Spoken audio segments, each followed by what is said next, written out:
poder emana do povo, que o exerce por meio de representantes eleitos ou diretamente, nos termos dessa Constituição.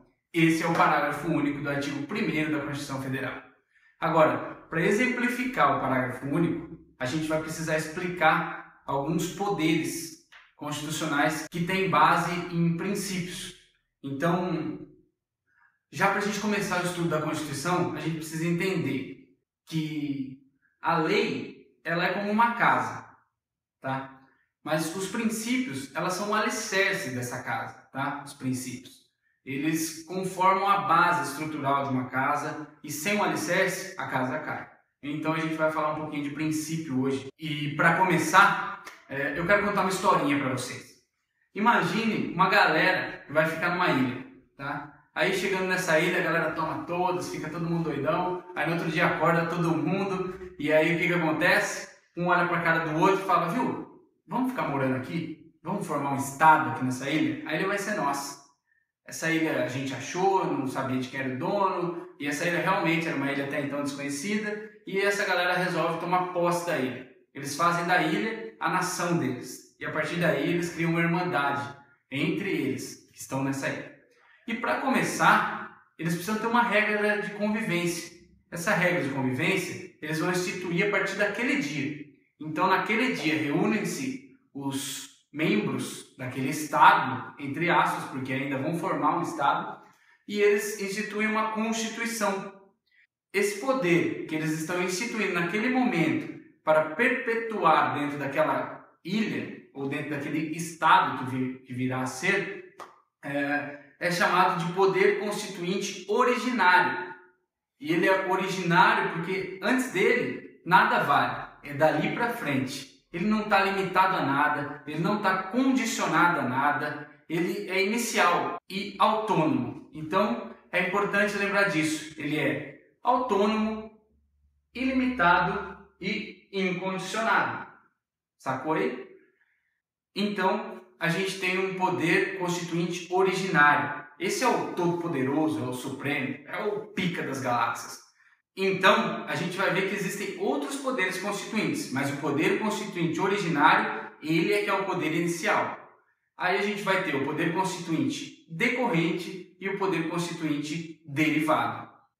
E para falar um pouquinho do poder constituinte decorrente, vocês memorizem a princípio, para qualquer concurso público, ou qualquer lugar que venha pedir, basta que vocês lembrem. O poder constituinte decorrente, não é decorrente, é decorrente, mas serve para memorizar. Ele é o princípio que amarra os estados. Então, os estados-membros estão ligados à federação, certo? Nessa ligação, que pode ser de corrente mesmo, eles estão amarrados pela Constituição. E os estados, cada um tem a sua própria Constituição.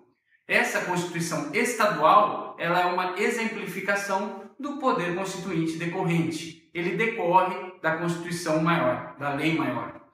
Então, cada estado tem a sua Constituição. E essa Constituição, ela decorre, perdão pelo pleonasmo, do poder constituinte decorrente. Tá? Ele tem caráter limitado e é condicionado às regras impostas pela Constituição Federal. Dessa forma, ele vai ter um caráter complementar. Então, cada Estado-membro vai fazer sua Constituição dentro dos parâmetros e das normas impostas pela Constituição Federal.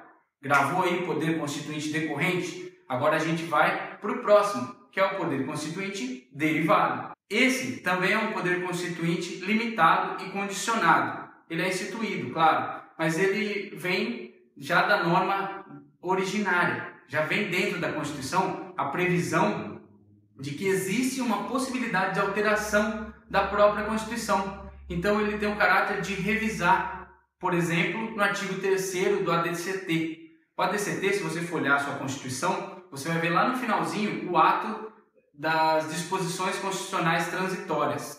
Então, após um tempo da Constituição, é possível que se edite alguns de seus trechos. Contudo, é impossível de se olvidar, de se deixar de lado as cláusulas pétreas. Essas são imutáveis.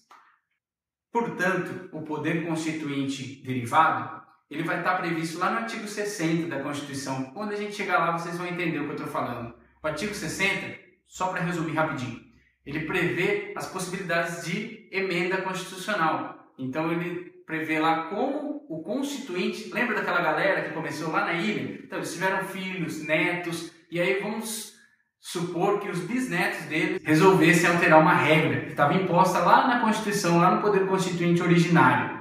E aí, esse pessoalzinho novo, que já aumentou, porque foi aumentando por gerações, eles resolvem alterar a Constituição lá do Poder Constituinte originário, que ele é permanente, tá? Só que ele prevê essa possibilidade de alteração e ele dá limites. Por isso, o Poder Constituinte derivado, ele deriva de uma previsão constitucional originária. Por isso chama derivado. E aí, esses descendentes, esse pessoal que vem posteriormente, resolve editar uma norma, então eles têm que seguir premissas já impostas pelo constitucionalista originário.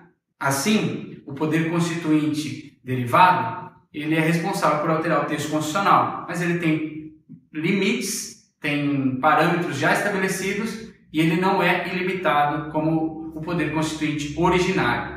Então, faça essa diferenciação, porque isso cai em concurso público, isso cai em prova, na faculdade, quem cursa Direito aí vai ver, quem está estudando Direito Constitucional vai ver que vai cair isso na prova de vocês, provavelmente. Então, faça essa diferenciação. Poder Constituinte originário, que é o melhor de todos, o superior, Poder Constituinte decorrente, que é o dos Estados-membros, e o Poder Constituinte derivado, que é aquele que pode reformar, tá? Por muitos ele pode ser conhecido até como Poder Constituinte reformador. Então, fica aí a minha dica, fica aí a minha explicação. Valeu, falou!